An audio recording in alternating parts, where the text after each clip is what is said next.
Moment of silence followed by the Pledge of Allegiance led by our Tiger Pride students. So you want to go ahead, come on forward, and then.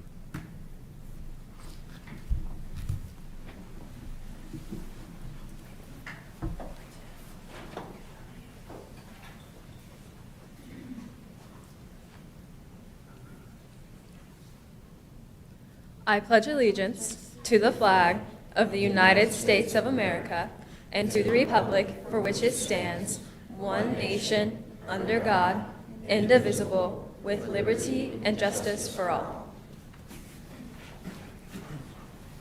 Thank you. Next we'll have roll call. All members are present. We do have a quorum. Next we have mission statement. The Lebanon Community School Corporation will cultivate and reach every student by influencing and enriching their lives through the power of education and do so in a positive and safe environment. Thank you. Now I have approval of minutes for February 21st regular meeting. Do we have a motion to accept? Make a motion. Mrs. Hutchison? Do we have a second? Second. Hendricks, sorry. Do we have any comments, questions? All in favor? Aye. All opposed? Motion passes. Next, we have superintendent's announcements. Dr. Millman. Thank you, Mr. Parks. I will fight my voice this evening. I'm glad it's the Mr. Dennis show this evening, and I don't have to do this much talking. This is about it for the evening. Just some celebrations this evening to share with you. Our LHS DECA team, I've shared in your notes, was extremely successful at the Indiana competition. We have several students that have earned a trip to the international competition, and so we congratulate all of the students that are listed in your background notes that have made that, and congratulate the staff and students on their accomplishments. Also, congratulations again to Ella Johnson. Ella, you might remember, was recently recognized in a National Merit semifinalist. We just found out a week or so ago that she is now being selected as one of the 2023 Regional Indiana Academic All-Stars. It's a pretty big deal. There's only a handful of students in the Indianapolis region that are selected for this honor, so she will be honored at the Roof Ballroom with her guests and probably the principal, if I'm not mistaken. I've got to make a couple of those trips in my day. It's a great celebration of academic success for our students, so congratulations to Ella on that incredible accomplishment. In your background notes, you'll see our FFA once again has brought home several awards in many different competitions, and you'll see that in your background notes as well, so congratulate them as well. And our winter drumline competed in their state competition last week. And I looked it up before I got here. It looks like they finished fourth in the state in that competition, which was quite impressive. First year of their movement competition this year, so congratulations to them as well. And I will just close by wishing everyone a safe upcoming spring break. You're welcome for Friday, and I hope you all come back rested and ready for final exams. That's all I have for announcements this evening. Thank you, Dr. Millman. Next, we have Mrs. Scott, Tiger Pride. Good evening. We're here to recognize 8 more individuals, members of the 5th, 8th, or 12th grade classes, for being recognized as a Tiger Pride champion in each of their respective buildings.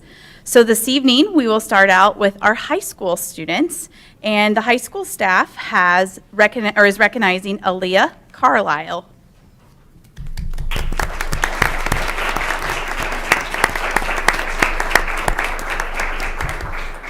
Mr. O'Rourke and the staff shared that Aaliyah is an ideal representative of the Tiger Pride Champion Award, as she models great character, is friendly and personable to all, and she wholeheartedly gives her best effort in all that she does.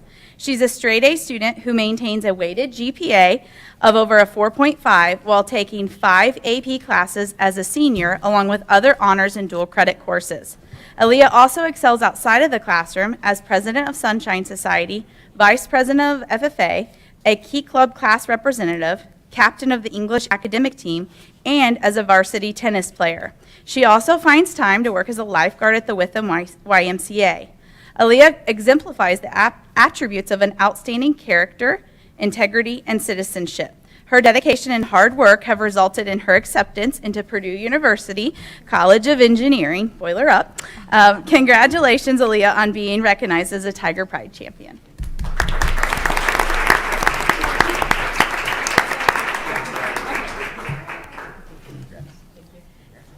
Also from the high school, we have Ronaldo Bernal Santos.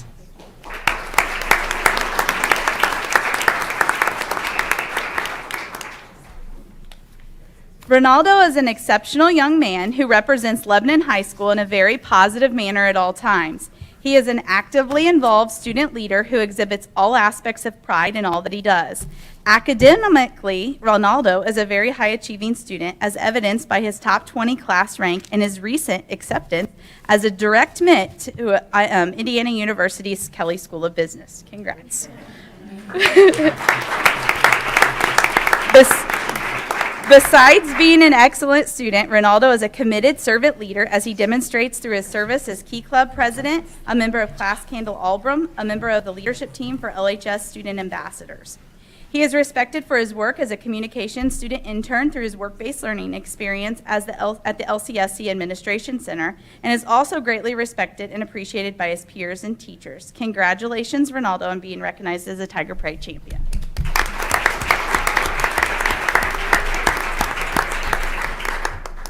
Nominated by the Team Swag at the Lebanon Middle School is Hadley Warren.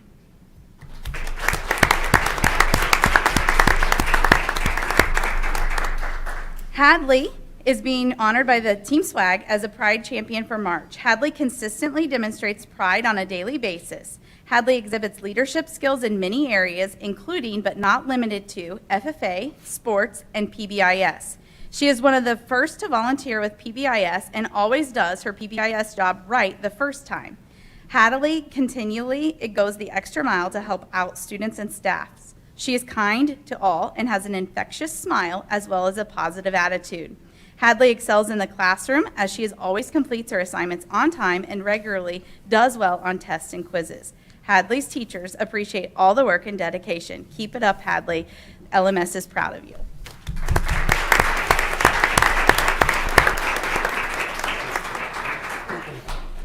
Also, from Lebanon Middle School, nominated by Team Bulldog, and one of Hadley's best friends, they're a duo tonight, is Sophia Kiger.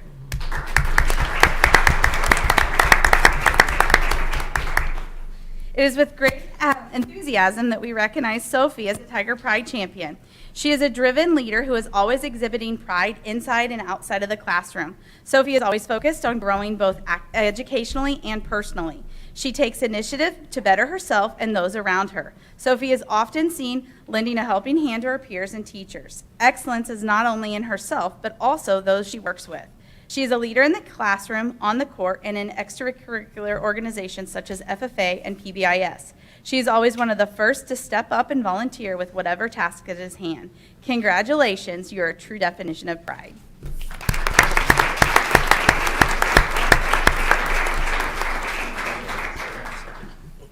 From Central Elementary, nominated by the 5th grade team, we have Miss Chloe Carroll.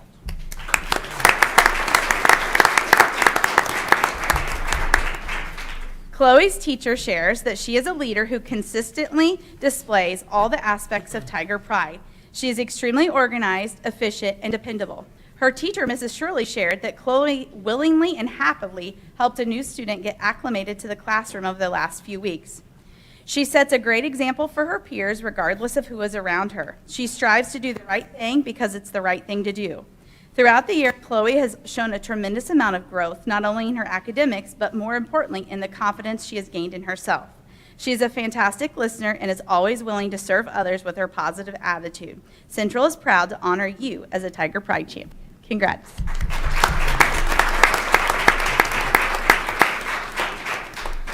From Harney, we have Abby Ward, nominated by Mrs. Bogus.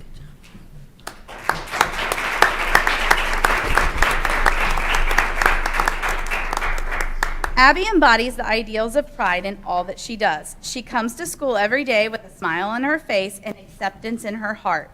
She is always organized, ready to learn, and willing to accept a challenge. Her attitude is positive no matter what task she is given.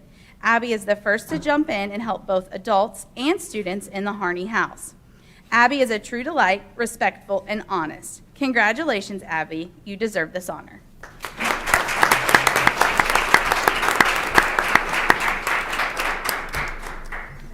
And from Hattie B. Stokes, nominated by Mrs. Hardy, we have Aspen Lakia.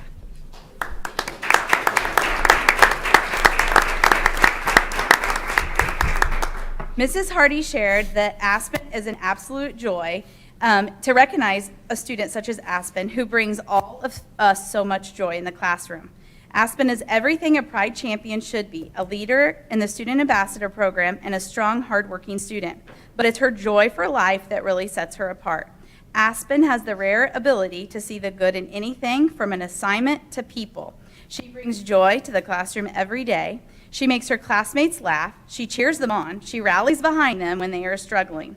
Aspen sees every activity as an opportunity. Her positivity is contagious, and she hasn't found a student who she can't win over. She is an asset to the classroom. Congratulations, Aspen. We are proud of you.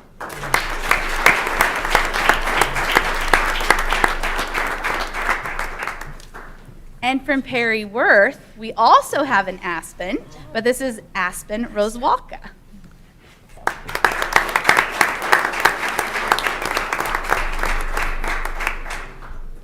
Aspen works hard on her classwork, is a respected part of the classroom community, and a dedicated helper to helping all. Mrs. Mezzo said, "I can count on her help others get caught up on when they've been out of the room, read with students that need some assistance, and complete classroom jobs with excellence." Aspen holds herself to a higher standard than expected, even when no one is looking. She's a pleasure to have in class, and I'm thankful that I've had the opportunity to be her teacher this year. Perry Worth is proud to recognize Aspen as their March Tiger Pride champion.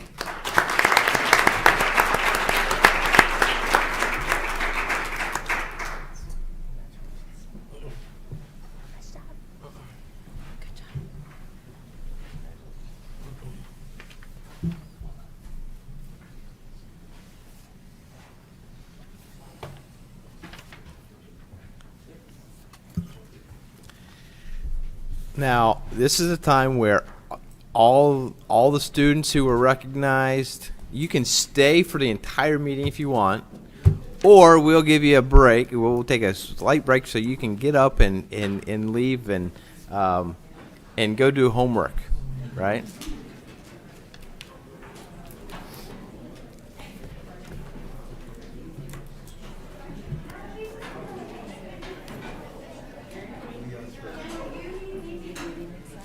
Yeah. Couple weeks. I know. Couple weeks. Countdown is on. Nervous, excited. Right. Yeah. a What's lot of that? mixed emotions. No. I'm sure. I always wondered Yep. We, it was like a year. It's definitely it's a huge change. Yeah. All right. It'll be for the good. I'm ready. You are. 10 years. That's true. Next item up is informational items with school construction and renovation updates.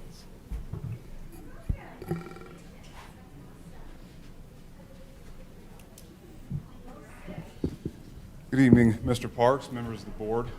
Before we get to Gibraltar and to look at the interior design renderings of Harney and Perryworth, I'd like to present to you a summary of our current transportation facility, looking really at all aspects of the district and all assets as far as renovation and upgrades. And I had asked Schmidt and Associates to do a real holistic overview of what we currently have at transportation in terms of just square footage, space, the current buildings that we have on site, and the feasibility of that facility servicing the district for the next 20 to 30 years as we experience the growth that we are projecting. And This is the report that Schmidt has returned, presenting it to you as an information item and hopefully to inform our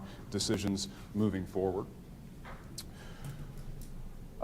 This is obviously incredibly small, especially for the folks in the audience, but Schmidt did a great job of summarizing really where we came from with our current transportation facility. It was acquired by the district. It was a former muffler repair shop, is how that came about. And it again, has served us well for the time being. However, we're going to see as we go through the slides here that it is an aging facility that was originally designed for, well, I won't spoil the surprise, but we'll show you the original drawings for how many buses and routes were originally intended to be on the facility. So as we move forward here, and I'm going to steal my drawing here, but you can look in your board notes or on the screen here. But what I think is most interesting is with these original drawings, 16 buses were all that was designed to be on this site when it was acquired by us and fitted to be a transportation facility for a school corporation.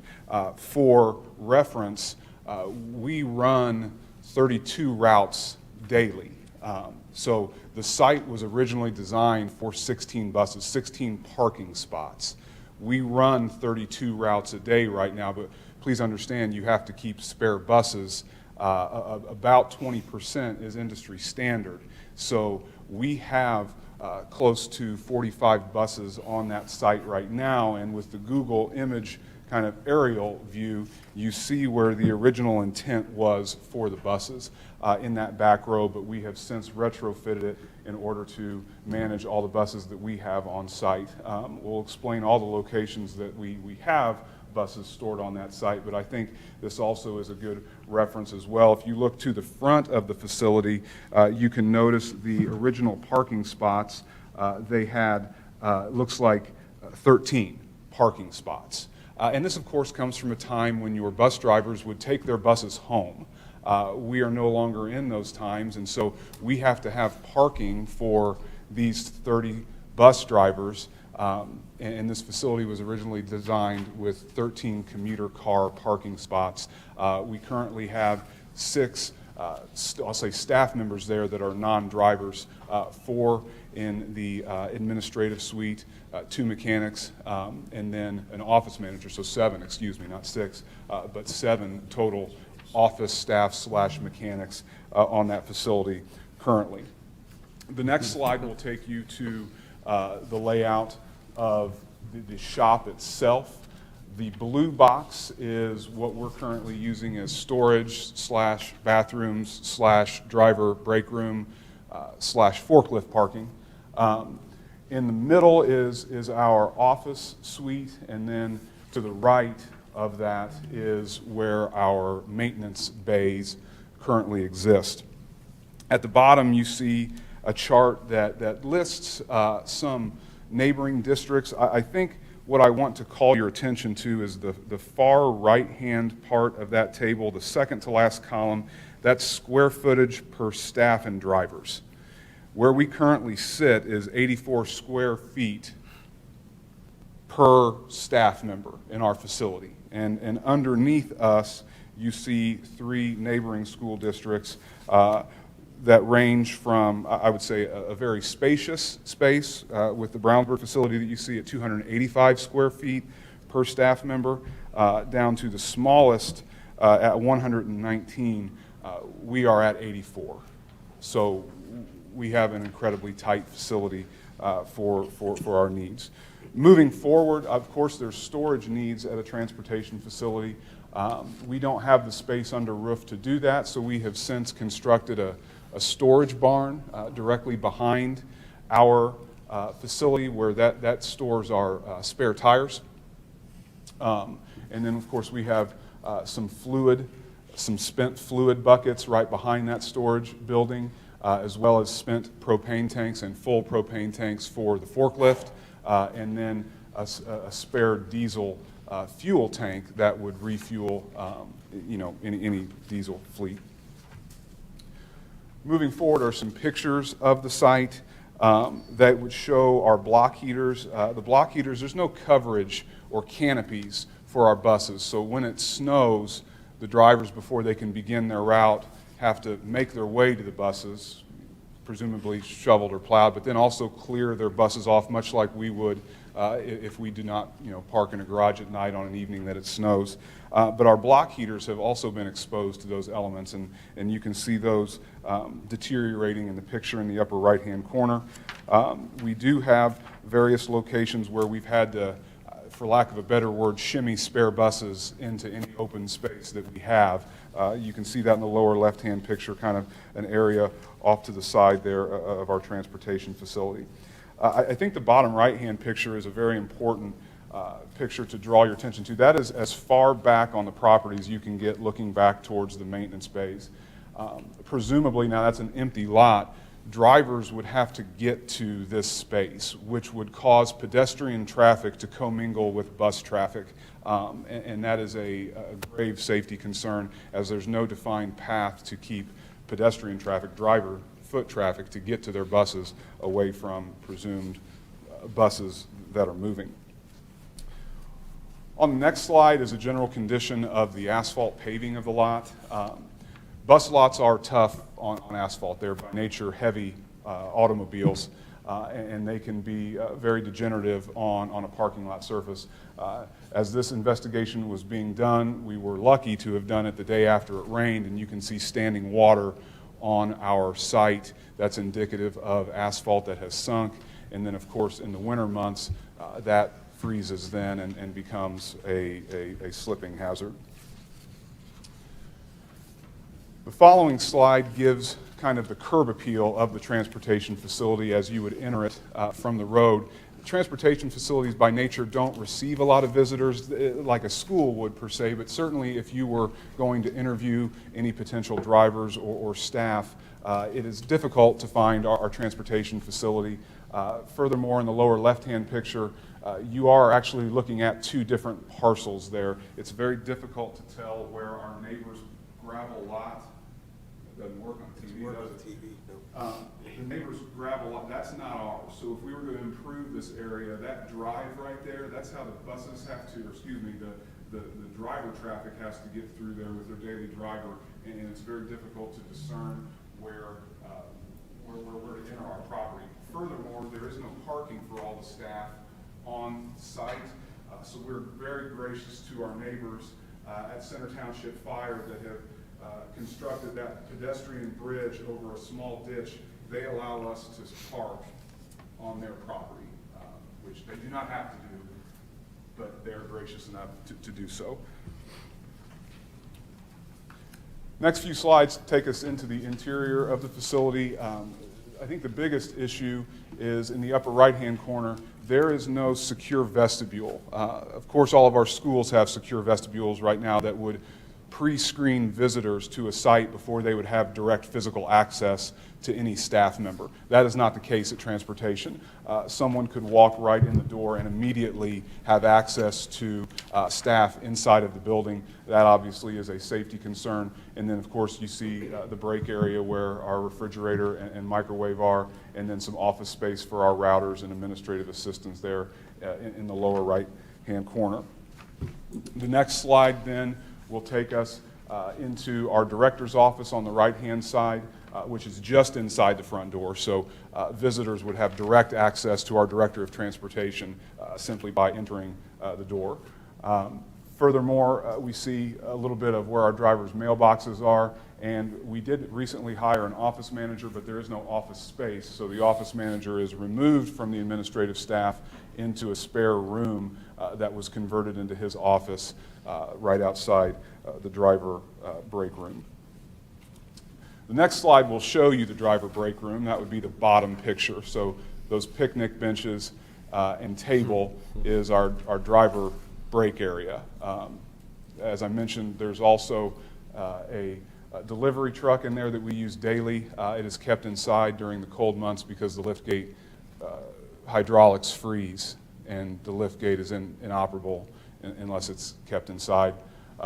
There's the forklift there and just some other storage. We tend to store copy paper for the district. As we make those purchases, large purchases at one time, we have to have a place to store it. Worth noting that while that facility is heated, that particular space is heated, it is not air conditioned. So in the summer months, the drivers would probably not be comfortable as they sit there in the break room. As we've already seen driver mailboxes, the right-hand picture is the corridor that leads to just the bathroom. There's one bathroom for women and one bathroom for men in this entire facility. So when all the drivers come back, presumably have been on the road doing their routes for a long time, we can understand those facilities would be needed. We have one for each gender. Moving into the mechanics area, I think the most telling picture here is bottom middle. Our rear engine buses, which are the ones that just have the flat face, the engine access is through a hatch in the back. If our garage door is closed during the winter months, we can't open that door all the way. You can see that door right now is resting against the garage door in the middle, so we have to have the garage door open in order to access the engine. So if those particular buses require engine service, it can require, obviously the garage to be exposed and open in the winter months. We do have to fold the mirrors in, so the access to our bays is so narrow that we have to fold the mirrors in before we can pull in, or else they'll get snagged. And then you can see how tight, if we're working on, we have two maintenance bays, I guess two. We can technically fit two buses, but you can see how tight that is. You can see Becky there in the lower right-hand corner. It's just a tight space to walk between if we've got two buses in there. It is shown a little bit more clearly there on the next slide on the picture to the left. Our parts washer / degreaser there's no space for it in the maintenance space, so that right-hand side, our degreaser, is actually in the driver break room on the other side of the facility, so we would have to take that part across the way there to get it cleaned up. Next is just some storage. I'm always impressed by mechanics, just because of how unorganized my tools are at home, how organized they have to be. And in this case, there's really no option but to be organized. The space is so limited. What you're looking at in the lower left and the lower right is our mezzanine storage. So we've got a little mezzanine above the offices where we can store spare parts and whatnot. It does need to be accessed with a forklift, and some considerable safety issues, as the only barrier there is a little scissor gate that gets pulled across to make sure that that's somewhat secure. Showing you some more storage. Lower left, that's our spare tires in the storage shed. In the back, some consumable supplies, and then some fluid barrels are just scattered around the perimeter in places that they can fit. Lastly, getting into the efficiencies, utilities, things like that. A lot of these are surface-mounted fixtures and old, inefficient, radiant heat type heaters. We don't have any card readers or anything like that as far as access to the building in the way that we would have fobs to get into our schools. The transportation facility has not received anything like that. More look at some of the surface-mounted fixtures and older style fixtures. Very appreciative of Schmidt putting this together for us. Again, presented as an informational item tonight to just inform the board of our current situation at transportation. Schmidt's recommendation to us was that the current state of the facility as well as the footprint is not a viable path forward. So really, with the board's permission, it would be my directive to have Schmidt investigate other sites, sites that we own, for the feasibility of placing transportation as a new construction rather than a renovation of our current facility. So With that, happy to answer any questions that the board may have after reviewing this information. I like how you referred to it as office suite. Nice. But, yeah. Doesn't quite- Thank you. Doesn't quite match that vibe. That vibe.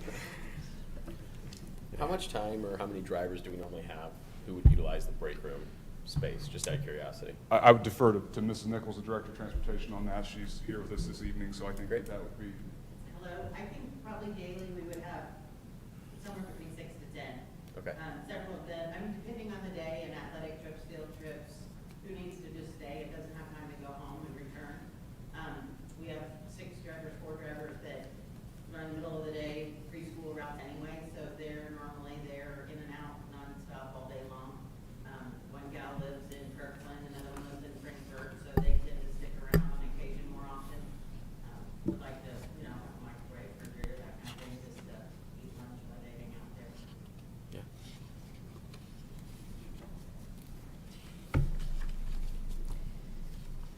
I noticed in this report, it said we're not ADA compliant, so that's a big concern. And then, as they look further into this, I, think it's important, the first thing they list is lack of safety and security infrastructure. I mean, I was just remembering the Tippecanoe buses that were broken into and then driven through the playground. So I think that is extremely important, that not only the buses are secure, but the building, and that we are ADA compliant. Something else, you'd shown or they had shown the square foot per staff member. What is a recommendation? Is there a rule of thumb? So we actually just went through some potential programming here earlier this week, and I will say it's not linear, the recommendation. So what I mean by that is your biggest space is, of course, where you work on the buses. Correct. And so whether you're a small school corporation or a large one, you at least need one maintenance bay. So we did visit some comparable facilities. We visited Brownsburg's facility where they have 4 bays for a bus fleet that is teetering on 200 buses. Lawrence Township, MSD Lawrence Township, similar, 4 bays.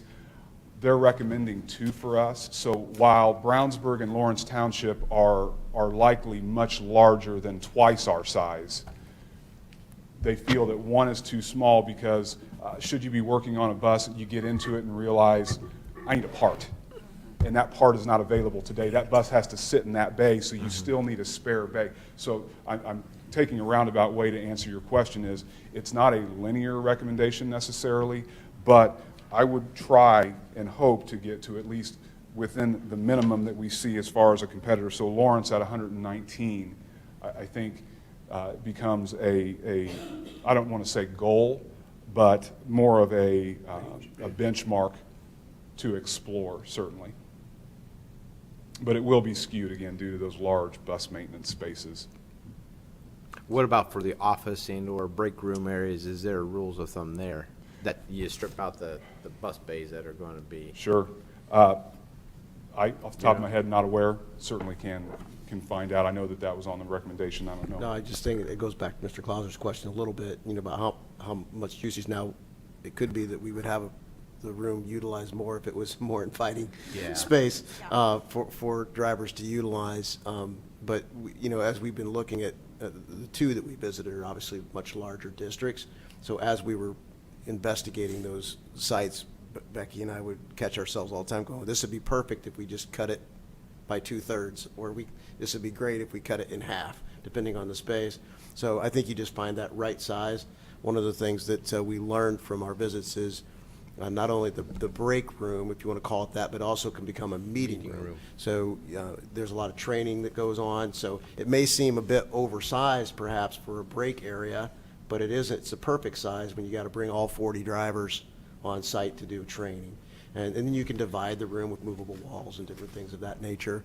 So we saw some great examples of that, and that kind of skews that driver and I was square thinking ratio as that well. too, of having run a highway department before, yet in seeing some newer highway departments where they have a large meeting space to have the huddle, not huddles, but have meetings, trainings all there. It was excellent. Yeah. It was nice to see the two sites we visited. One was more of a precast concrete, it had brick facade, et cetera, so it looked like. And then the Lawrence was a steel construction, but the interior was like the room we're sitting in today as well. So there's a variety of materials and that can be used as well for cost, to help us with the cost and help with that square footage cost too. Thank you.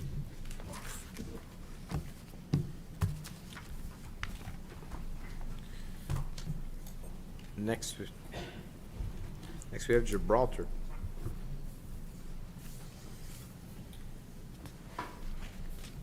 Mrs. Beltran is passing out design booklets that I will be briefly speaking from this evening. You each get a design booklet for Harney Elementary and Perry Worth Elementary. And then Dr. Millman, there are a few extras to use as you see Yes, fit. I'm going to give them to the buildings. Thank you. Perfect. Yep. Start with Harney or Perry Worth? Let's start with Harney.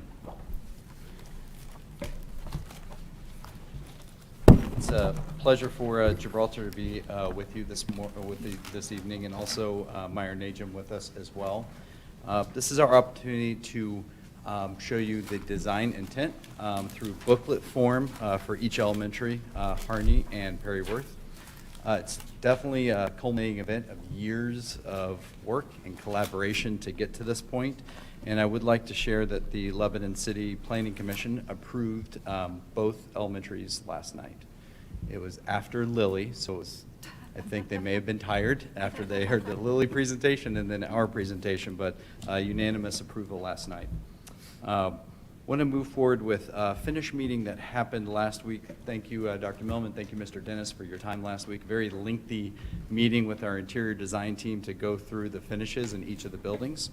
Our overall goals were to select finishes with staying power, with finding that consistency to make sure that we're connecting each of the elementary schools, also still allowing them to have their own identity, but then also recognizing those existing finishes that are still working. We wanted to make sure that we're blending the new with the old as well. What you will see in this presentation this evening, there's two items I would like to pull out. When we are doing a project, we like to protect the budget with alternate bids. So you may see some items in this presentation that are alternate bids, just to make sure that we protect the budget. And some of the finishes, as we brought forward, we wanted to have two different options to make sure that we had some competitive bidding when we are bidding carpet, we are bidding some of these items for the building, so that we are getting the best value out of the bids. So without further ado, let's go ahead and jump in. Some of the just table of contents of what we plan on covering this evening. This is just introductory and summary of our report contents of all the work that's happened leading up to this point. And then you have seen this before, but just identifying again what we're trying to accomplish in each of the elementary schools, what learning leaders are doing today, and then what our students are doing today, which is different than what we experienced when we were in school. Let's go ahead and jump into the site for Harney Elementary. You're very familiar. I'm going to give you a moment to get oriented with where Camp Street is, where Garfield is, and Harney Drive as well. As we move forward, what we had hoped to accomplish, one of our primary objectives is separating visitor parking from our buses, from our car rider drop-off line. Goal is to make sure they're in different quadrants of the site. It is very challenging when you have the buses pulling up to the front, but you also have a parent that's new to the school or someone coming to drop off medicine, meet with a teacher. And so having those separated was our original goal.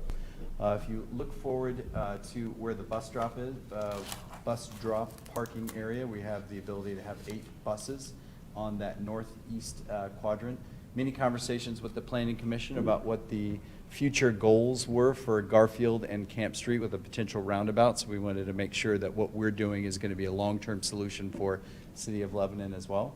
And then always with an elementary school, you're trying to get as many cars off the street as you can during that car rider drop-off time and pick up in the afternoon.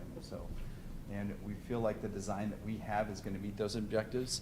Also with parking solutions for evening events. We know that with elementary schools, parents show up, and aunts and uncles and cousins and neighbors when there's an event. So wanted to make sure that we could maximize as much parking as possible. And then, as you know, Harney is a walking district, so we still wanted to make sure that we have that safe arrival for the students that are walking as well. This just shows you a little bit more about where we intend for the car rider line that's in red. And then in the blue, you will see the intent for the bus drop-off new parking lot as well. And then now we're going to move into the overall building plan.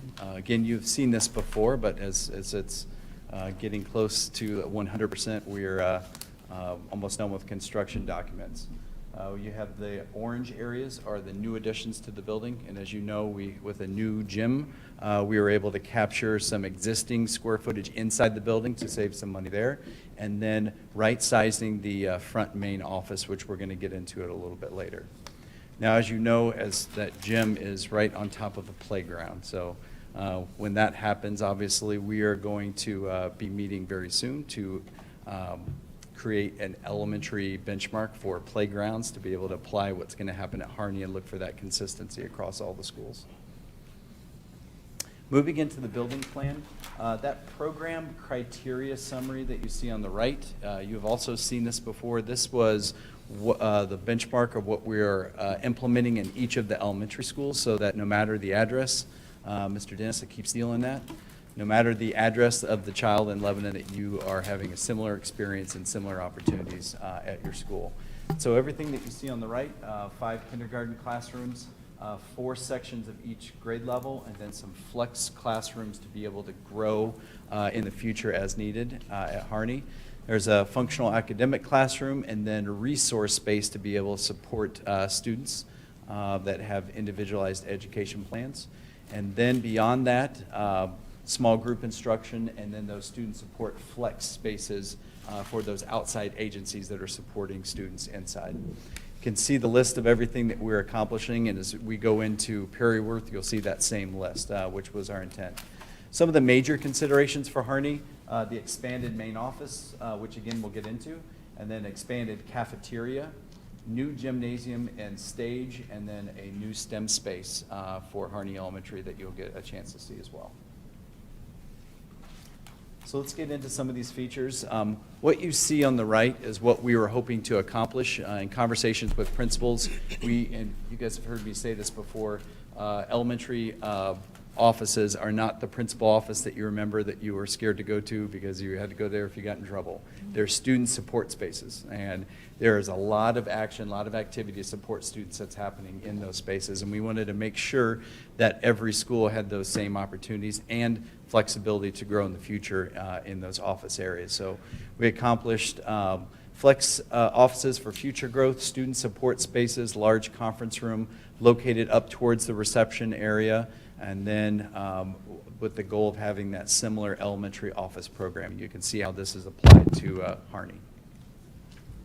This gives you a chance to peek into that entryway, the student commons area when you will come into Harney Elementary. Definitely some natural light coming into that space.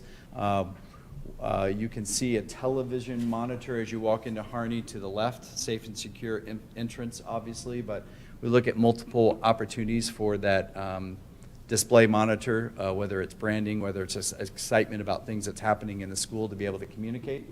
And then if you, as you're coming into Harney, you look to the right, you see that glass storefront, which peeks into the STEM area. I think very exciting for a new parent that's coming to enroll their child and see the STEM activity that's happening in there. And then also it's a main corridor for classrooms walking by to see the excitement and what's happening in there. Like the location to play off of what's happening in the media center as well, so you can have just across the hallway from each other. Let's look at a typical classroom. Again, trying to keep everything very, very similar. So you see the list of everything that we wanted to accomplish on the right, and the location of those, from the exact amount of teacher storage to mounted interactive monitors in the classroom, the number of marker boards, the size of the marker boards, making sure that every single elementary classroom, happens to be a kindergarten, is able to accomplish that. Here is a typical classroom, same thing. at Harney Elementary. We like to show the arrangement so teachers can get a feel, and you can get a feel for what it would look like with the students in there. That small group table that would be in there as well for small group instruction. And then still elementary level, important to have space in the classroom for community circle so the students can come sit in a circle. And then we always show this as a placeholder for the agile learning environment. Each teacher has different personalities and their rooms reflect that. So we wanted to make sure that the classrooms are able to adapt to those teaching styles, to those instructional styles that happen. And then this gives you a peek into what this looks like applied in just a typical classroom, grades 1 through 5. At Harney, a little bit different solution. We have the student storage and the cubbies inside the classroom just because of hallway width that exists at Harney. And so the solution to bring the student storage inside was the best solution. And then you can see the teacher storage and then this space coming to life. Going to move into the cafeteria. I think the cafeteria is going to be one of those spaces that every child obviously touches every single day, sometimes twice a day, depending on how many meals they're eating there. So we wanted to make sure that we were able to expand the cafeteria. Also 2 serving lines so that you can increase the serving capacity that happens in that space. Wash stations, because we know at the elementary level, especially on syrup pancake day, if you've not been there, people are definitely washing their hands all day long, and it doesn't go away. So we have wash stations inside. Increased seating capacity, and we wanted to make sure that we have seating capacity no matter if it's all round tables, rectangle tables, that this can meet the needs to be able to have 2 grade levels in there at one time overlapping in their eating. Also, increased natural light coming into that space, and then one of the solutions for bringing a teacher lounge closer to the cafeteria at Harney. We know that teacher lunches are short anyways, and so we want to make sure that it's very close. This gives you a look into what the cafeteria, and in the illustration, you can see the additional windows, and then you can see the really bold primary colors at the elementary level that we are bringing together in the cafeteria. And then you'll see hints of these bold primary colors also in the other part of the building. It just comes together in the cafeteria. Now, moving on to the gymnasium. Objective was to have bleacher seating for 400 and be able to have at the most 700 students and adults, whether you're having the all-school convocation or you're having an evening program. Other objective for this new gymnasium is to have a stage for those performances, and then have it in a place in the building that it can be separated for evening use so that you can lock off the rest of the building for community use at night in this space. This gives you an idea of where we landed on the gymnasium at Harney Elementary. If you've been to the existing and get a chance to see this, obviously it's going to be very exciting for the staff and students there. Moving into the STEM space, what we're hoping to accomplish there, larger space for student collaboration, so it's a little bit bigger than a typical classroom. Also increased storage, close proximity to main entrance as a showcase of that STEM learning that happens. And then furniture and programming for K-5. So this will be a space that kindergarten through 5th grade will be experiencing this from the beginning of the day till the end of the day. This gives you a peek into what that space and the possibilities. Again, love the storefront glass to be open to that hallway corridor. Now we're going to the outside of Harney, and you can see that front main entrance and the expansion and what it looks like with that front office that's coming out. We chose brick that blends with what the existing brick looks like, and so that continuation of brick will happen, and accent brick will happen throughout the entire exterior of Harney Elementary. You can see the adjustments to the front main entry to get more natural light coming into that front. And then new windows will be matching existing windows. If you go around to the back, you can see the new cafeteria expansion with the additional windows that we have slated for that. So if you're coming up to the west side of the building, this would be your view. A little bit farther out from the gymnasium addition, you can see, again, that blend of brick that will look like it's always meant to be there, and it will feel like a brand-new building. And then this would be if you are, maybe in a few years, going around the roundabout at Garfield Street and Camp Street and looking onto the Harney campus. Any questions for Harney before we go to Perryworth? You guys are like in sync with your page turning. It's like you planned this. It's perfect. Okay, we can go to Perryworth.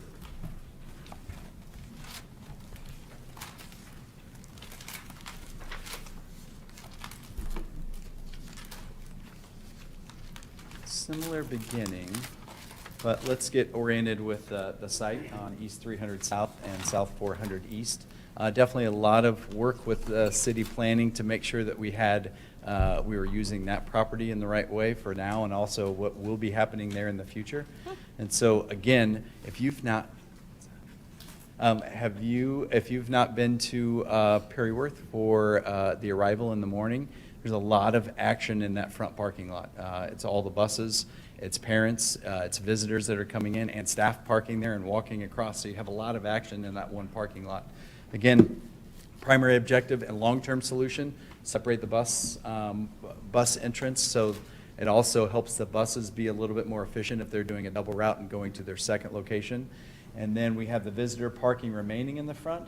And then going around to the north end of the building, we have expanded parking and pulling a car rider line off of the street, so we'll be able to get more cars off the street at Perryworth. The city seemed pretty excited about that, so that we're not clogging up that intersection. So looking at the details of this, car parking is going to be able to be 162. More than Harney, just because you have the difference of there's almost 25 acres at Perryworth, there's less than 10 at Harney. But also you have the benefit at Harney that if there is an event, you always see parents parking on the street. Right now, that is not a solution at Perryworth, so we wanted to make sure that we maximize parking. 162. Bus parking, 14 is built for that parking lot for a few different reasons. One, we wanted a master plan Perryworth that if it were to grow in the future, the only thing that you would need to do is add just a few classrooms. You wouldn't have to add to the bus. You wouldn't have to add to the cafeteria. So every design element and programming element of Perryworth is meant that minor adjustments years down the road if you were to expand. And then also that car rider line as well. We've observed that. We've done car counts to realize that it was essential to be able to get as many as possible. You can see the blue shows the buses coming in, buses coming out. And then you can see the red with also the for the cars coming in, cars coming out, and the options to also snake through that parking lot if needed, depending on the car rider counts. So a little bit more being added to Perryworth. As you can see, the orange areas. We have an entire kindergarten hallway, and then we have also an additional hallway to the north. We really like the connectivity because you have some dead-end corridors right now, and so the idea of putting these hallways on the end, you have that connectivity in the building. And then a new kitchen, again, that will design to be able to handle increased capacity in the future as needed. When we go to the programming, the only difference between what we have at Perryworth and what we have at Harney is that instead of a district specialized special ed programming, there are 2 pre-K existing classrooms. So having 2 pre-K classrooms is the only difference between Harney and Perryworth. Some additional considerations, the main office refresh and program adjustments. So we've worked with the principal about some logical adjustments to happen to that interior office space so that it will match what's happening at Harney. The nice thing was there was enough square footage. It was how we were using the square footage. So just some internal adjustments that we'll get into a little bit later. Expanded cafeteria, new kitchen, and then open hallway corridors. If you've walked through Perryworth, they have all the student cubbies right in the middle.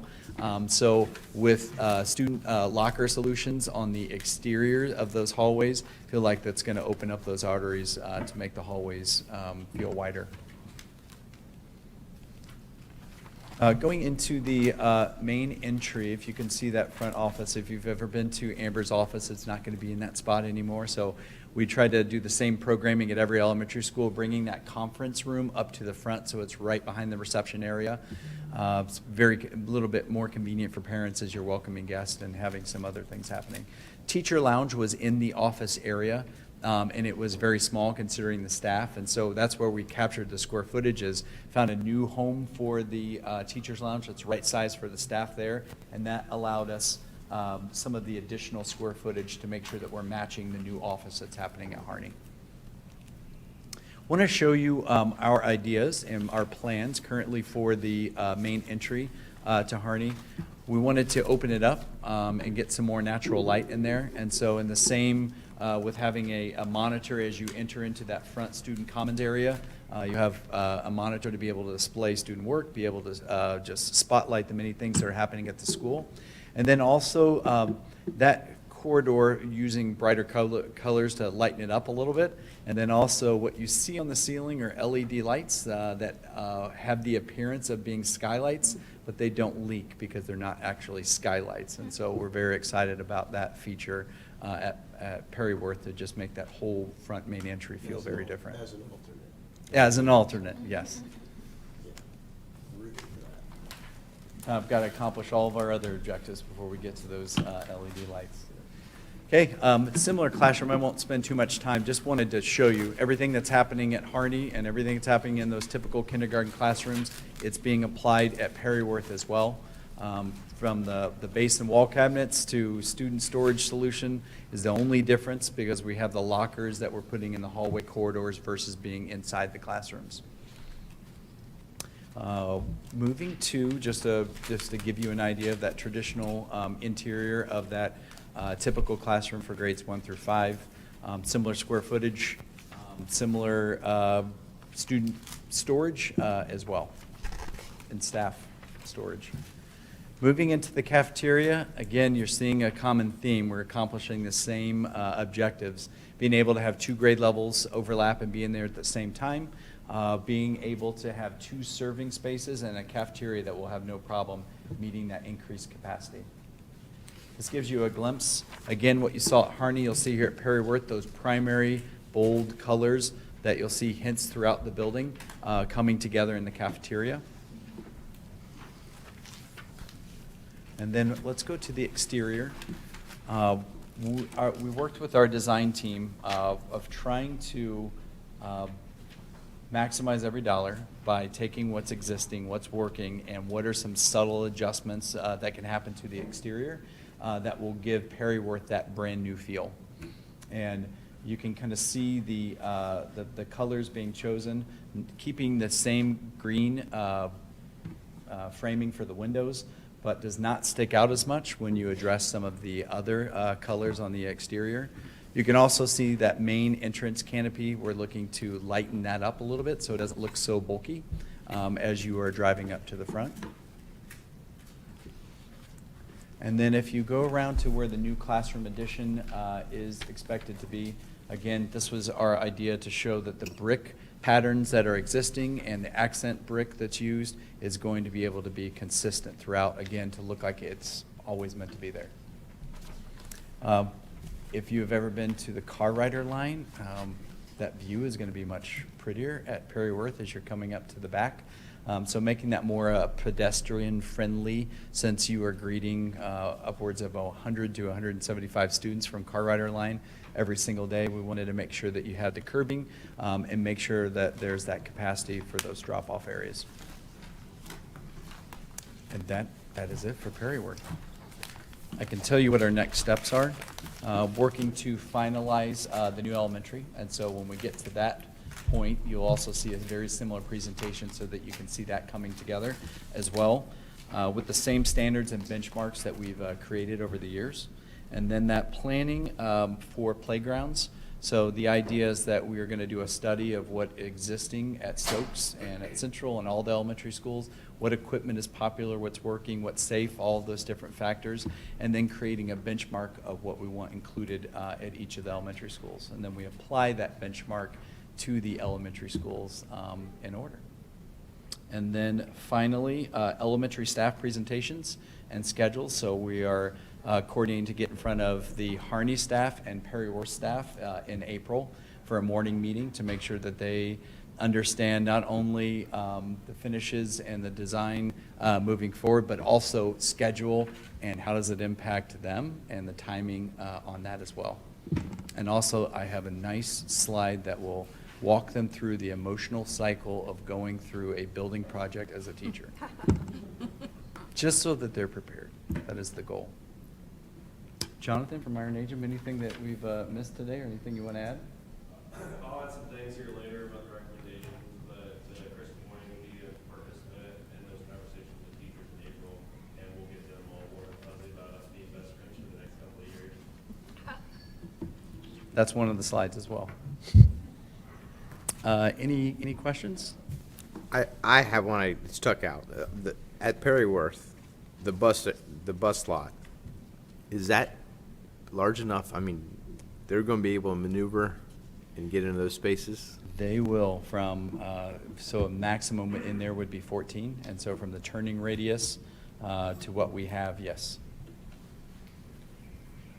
Well, I will say that the parking, and that is a major improvement at Perry Worth, only because we had 4 children that went That's when you there. made that noise. Yes. Okay, because I was like, impressed. what, is that a good Because- noise or a bad noise? No, that was a good noise because that was good to see because the parking there, especially if you had events or anything like that, there was no parking. So Yes. that's fantastic to see. Perfect. Yeah, but definitely, it's going to meet needs for day-to-day parking, but also those evening events. Absolutely. So you won't have to get there quite as early because there'll be additional parking. Right. That's good. I'll just mention to the board that we're not leaving Stokes out of the design process as well. You may recall, we're looking at transforming a current space for STEM education there as well, the media space, office spaces as well, but we're still in the conceptual design phase for Stokes, so that'll be coming as well. So thank you, Mr. Absolutely. Parks, for reminding me of that. Good.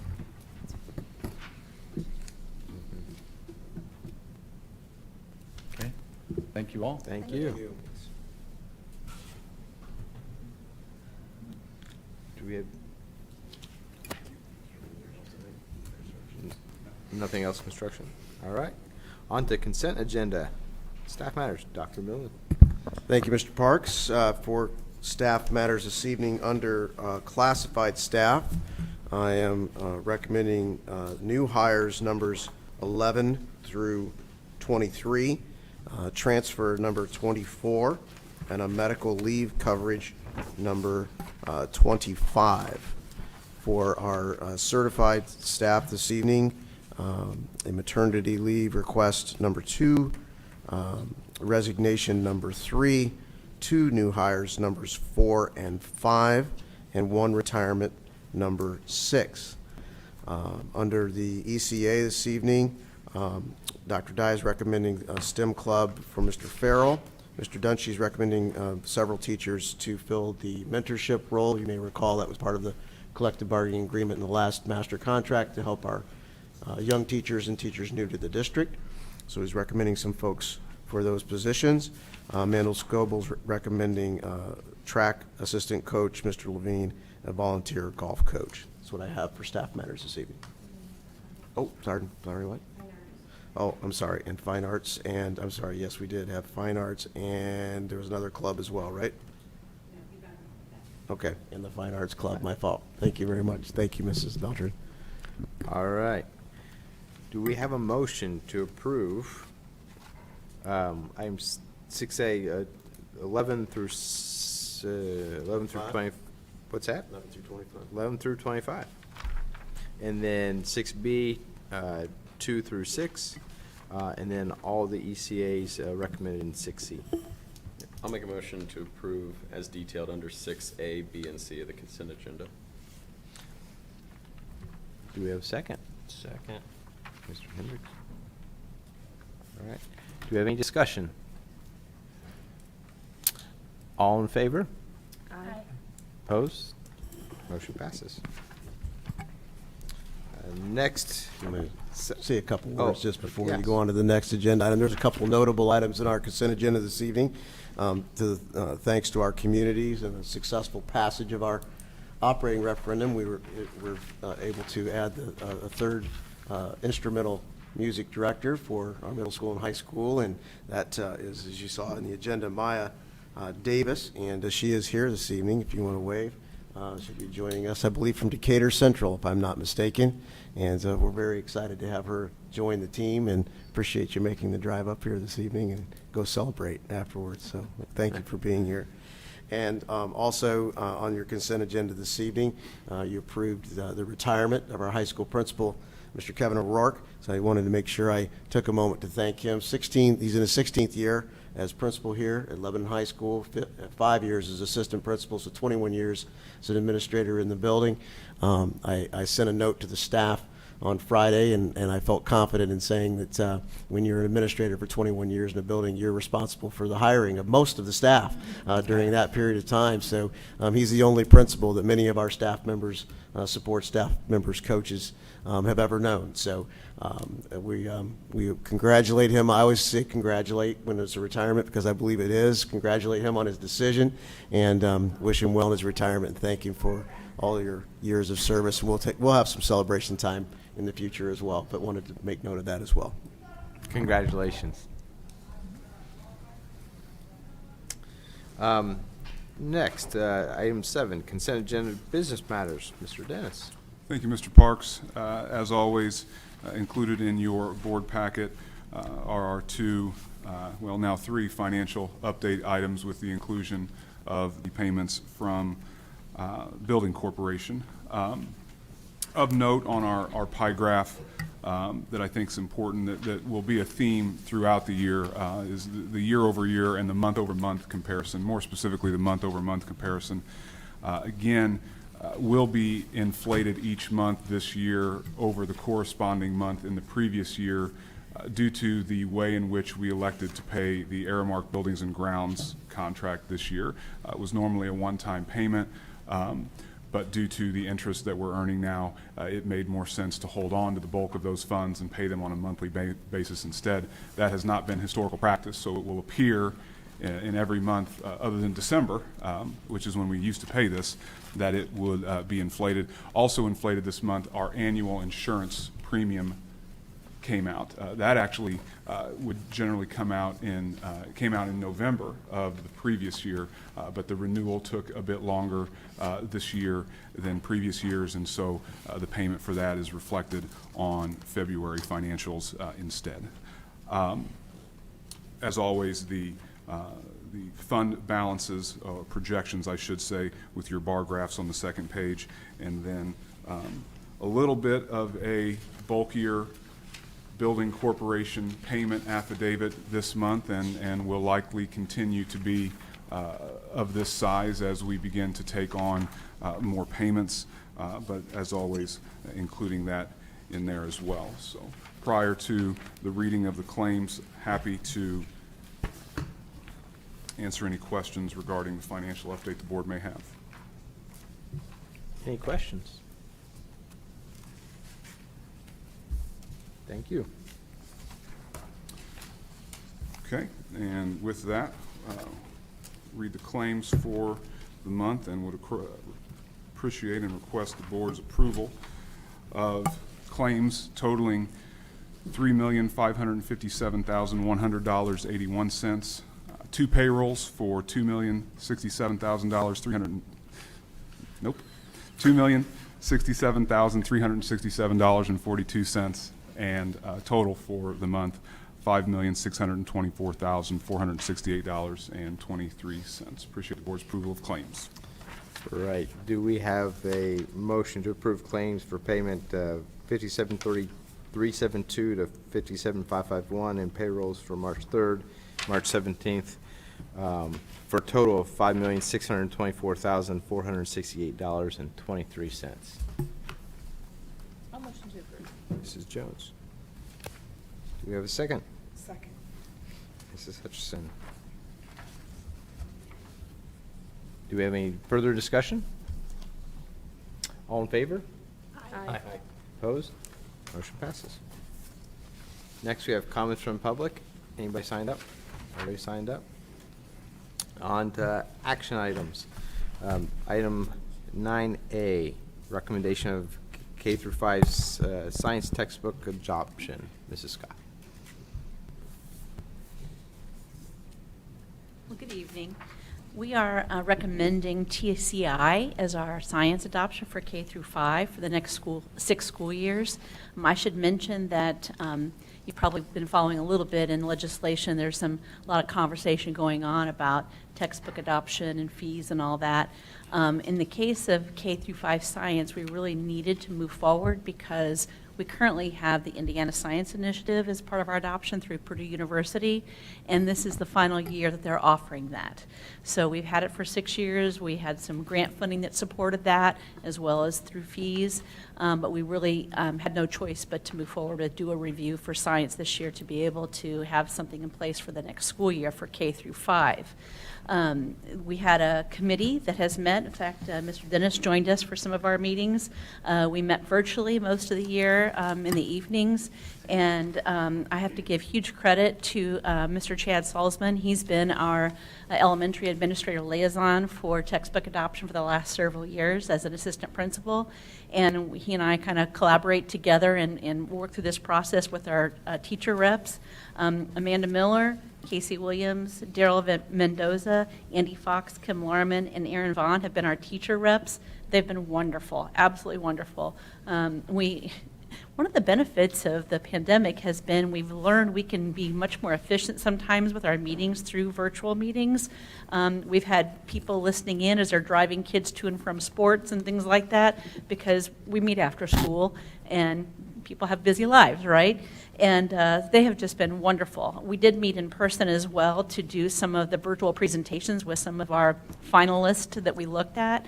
But a lot has changed in the world of science. You may have heard of the Next Generation Science Standards, which are national standards. Indiana has embraced those, even though Indiana typically does adopt its own standards, not just the pure standards that are happening nationally. But it's different. These standards are really focused on critical thinking and problem solving. A lot of STEM kind of created learning for these students. So we're really hopeful that this product will help us facilitate that learning. I should mention that the middle school also did a review, their science department did, and they have come up with a recommendation. We are holding off on that recommendation pending what's happening in legislation to see what really materializes in the next several weeks. So at this point in time, I just would like to recommend the TCI adoption for the next 6 school years, starting with the 23-24 school year.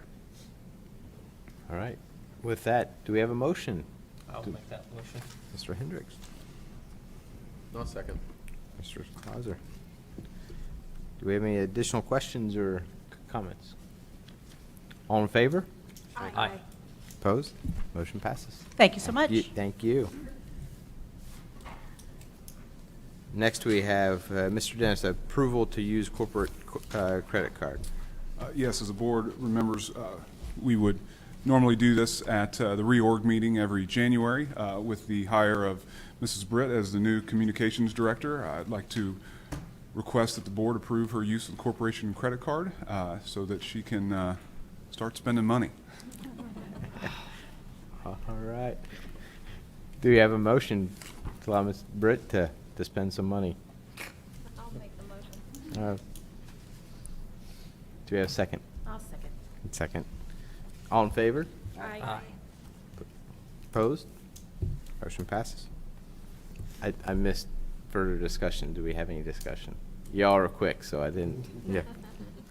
Next, we have approval of agreement with Jackson Farms. Mr. Dennis. Yes, so as the board recalls, we have 2 60-acre roughly plots of land that have traditionally been cash rented out. The northern 60, the board approved an agreement with Will Hoyt Farms back at the November meeting to cash rent that particular area of land. The southern 60 acres, of course, is where the new elementary is slated to be constructed, with construction slated to begin in late October of this year. For that reason, I requested the potential to have the normal tenant of the cash rent of that field, which is Jackson Farms, to continue farming that particular area this year. If there were no cover crop on that area, weeds would obviously grow, and the city, as they should, would expect us to keep that in good order, probably mow it no less than 4, maybe 5 times.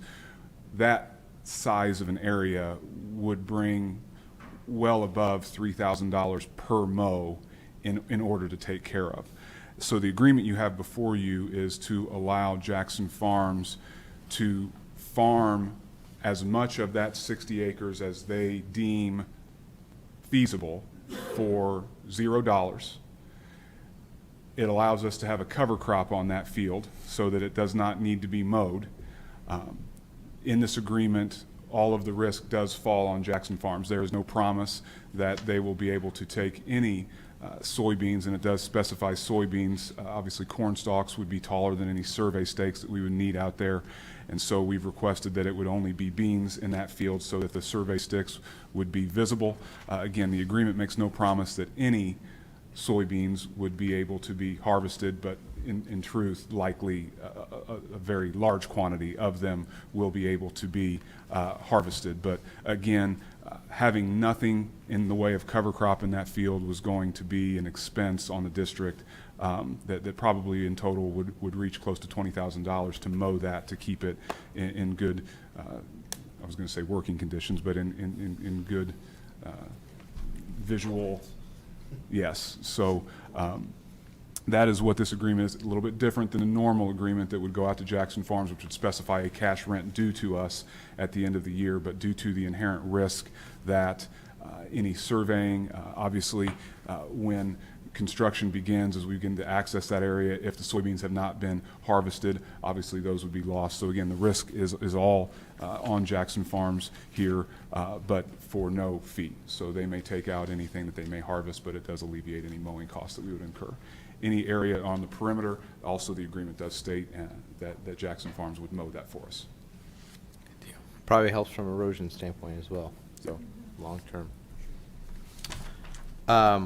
So do we have an approval to, or a motion to approve this agreement with Jackson Farms?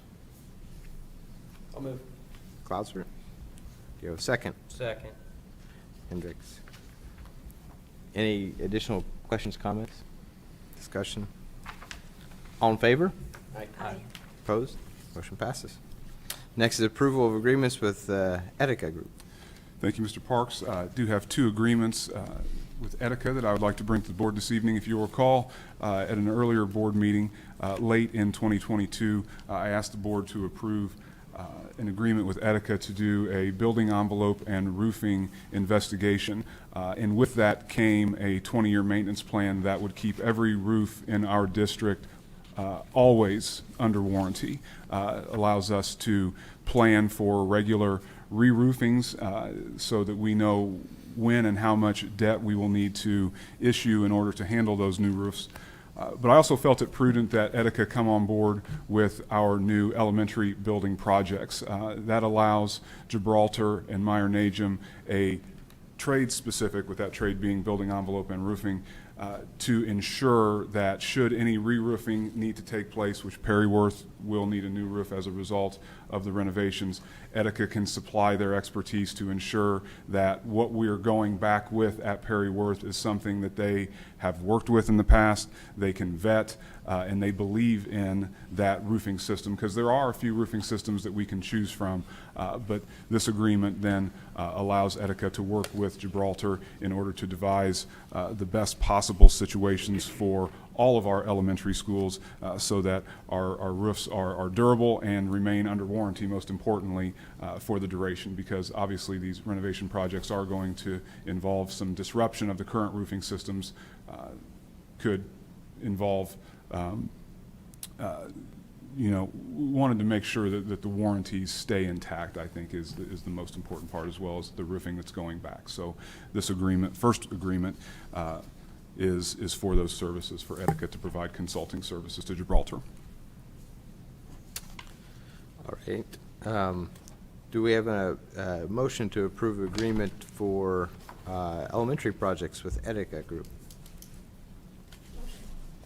Hutchison. All right. Do we have a second? I'll second. Jones. Do we have any comments, questions? So I Mrs. do have a Jones? question. So I see that this one is for the elementary schools, all of our elementary schools. And then we have another one coming up for middle school. What about the high school? So for what I will call the second round of projects, which would be middle school, transportation, and high school, when we get to that point in the design process, after speaking with Schmidt, if they find value in consulting with Etica, which I would presume that they may, I would be bringing a new agreement for that. All right, we have a motion. All in favor? Aye. Opposed? Motion passes. Second, Next. yep, so Yep. the second Etica agreement, less good news. Unfortunately, substantial amount of water intrusion was unexpectedly found at the middle school. And Etica will have to design a remediation plan for this. This procurement will be a goal of staying within the $50,000 to $150,000. It will require 3 quotes. So this agreement here allows Etica to design that work, communicate with potential vendors, and procure a minimum of 3 quotes for us to perform this work. It will be a not to exceed of $150,000 due to the desire to not take this to publicly open bids. So it will be essentially as much work as we can get done for $150,000. So we had some weep holes that had malfunctioned and stopped working, and unfortunately water was finding its way behind the walls and making its way into the buildings. And so that was an unexpected condition that needs remediated, unfortunately, sooner rather than later. So this agreement allows Etica to prepare those documents for us and to procure those quotes and direct the work once it begins. All right. Do we have a motion to approve the Etica agreement for the LMS wall repairs? I'll make the motion. Mrs. Jones? Do we have a second? Second. Mr. Clauser. Any further discussion? All in favor? Aye. Opposed? Motion passes. Next, do we have approval of construction contracts? Mr. Dennis? Yes, I have a few construction contracts to bring to the board this evening, and Mr. Hagerty with Meyer Najum is here should any questions arise from any of these recommendations. The first, it's my pleasure to bring to the board a recommendation to approve Patterson Horse to construct our new softball facility. So, if the board will recall, we received bids for this last May, which was right in the throes of when inflation was hitting the construction industry, and it just was not able to stay within the budget that was assigned for the project. We were able to assign a portion of the 2022 general obligation bonds to help bolster the budget for the new softball facility, and it is my pleasure to bring to you tonight a recommendation for Patterson Horse for the amount of $3,455,000 exactly, and that number does include all 3 alternates. Alternate 1 being synthetic turf in lieu of natural turf. Alternate 2, the construction of a new practice football facility, since the new softball field will go where the old practice middle school football field was.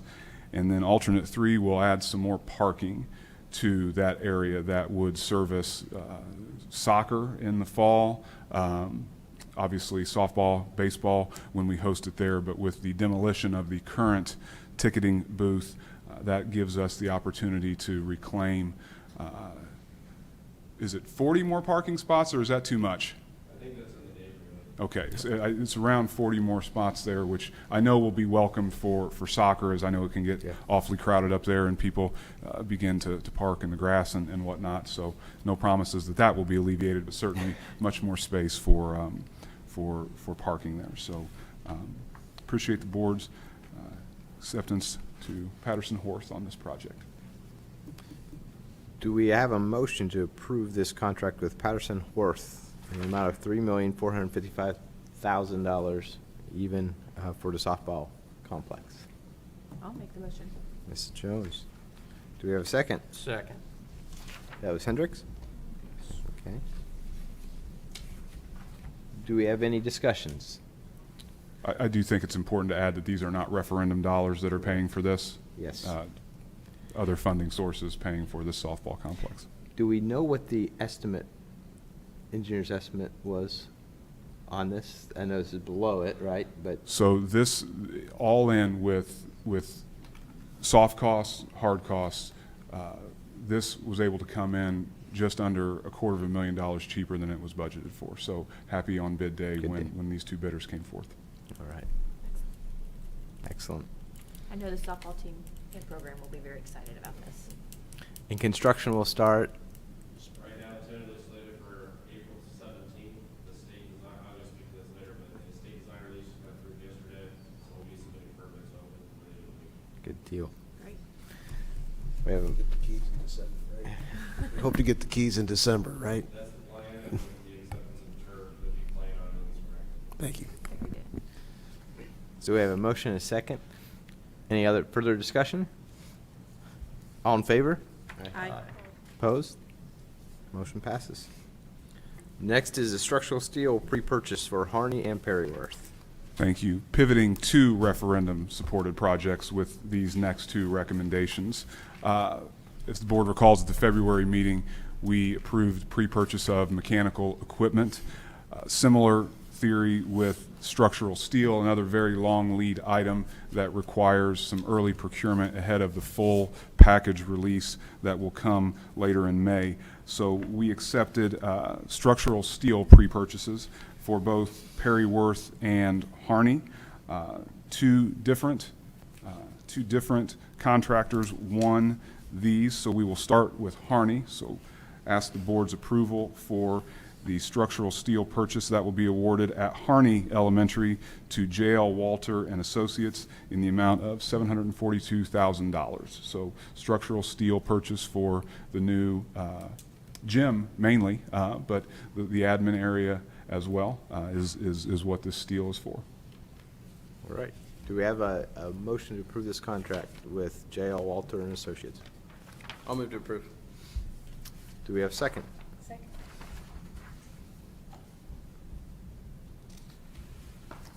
Do we have any discussion? How long will it take fabrication? What's delayed? This fall? Okay. Good deal. All in favor? Aye. Opposed? Motion passes. Next we have, oh, you have one more, right? Yep, so Perryworth. Perryworth, can't leave him out. Yes. So Perryworth, the low bidder was Indiana Steel Fabrication in the amount of $782,000. And perhaps, Mr. Hagerty, you can explain why, even though we're doing much more additions at Perryworth, the cost is relatively similar for this one as opposed to Harney.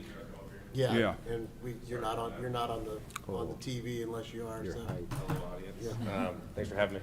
So the difference is at Harney, there's long span trusses, and there's also 2 floors associated with mezzanine. So there's a structurally bearing building as well as some pretty expensive per square foot materials. Over at Perryworth, it's actually a masonry building that is carrying the load, and then all there is smaller trusses and beams that support the roof. So actually, and quantitatively, there's about similar amounts of steel from a cost perspective. So yes, a lot more square footage at Perryworth, but from a cost per square foot, much different. All right. Do we have a motion to approve this contract with Indiana Steel Fabrication? All motion. Mr. Hendricks, do we have a second? I'll second. Hutcherson, any discussion? Mrs. Jones? No, it was me. Oh, Second. Jones, okay. All right. Any discussion? All in favor? Aye. Opposed? Motion passes.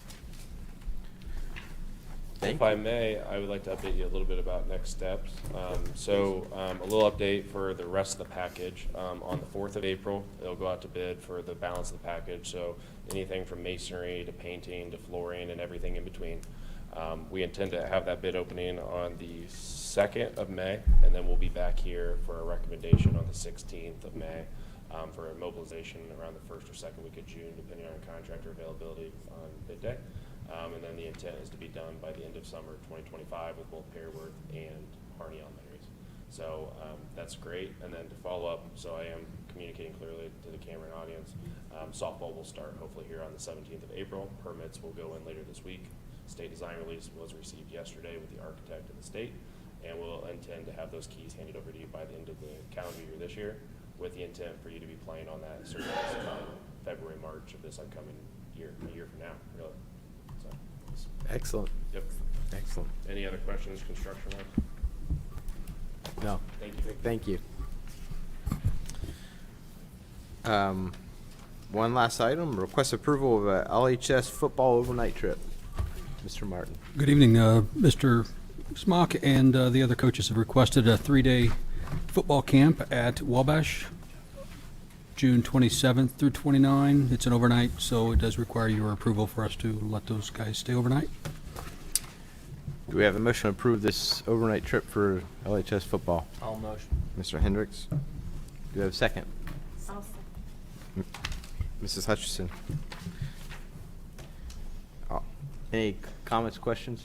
I think that's fantastic. It is I fantastic. know the wrestling program when my boys were in high school went out to Wabash for one of their wrestling camps, and that's where they ended up going to school. So I think that any opportunity you can expose them to a college atmosphere is great. And this is in lieu of the live-in that we've had in the past, 7, 8 years? Yes. Right. As a DePaul alumni, I'm going to go ahead and have a general objection to this, yes. but, you know.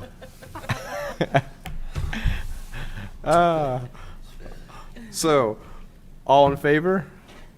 Aye. Opposed, Mr. Clauser? No, okay. I won't even Motion abstain, passes. I'll just vote to approve. Upcoming board meetings and events. This upcoming week is spring break, and then next regular board meeting is April 18th here in the same room, 7 p.m.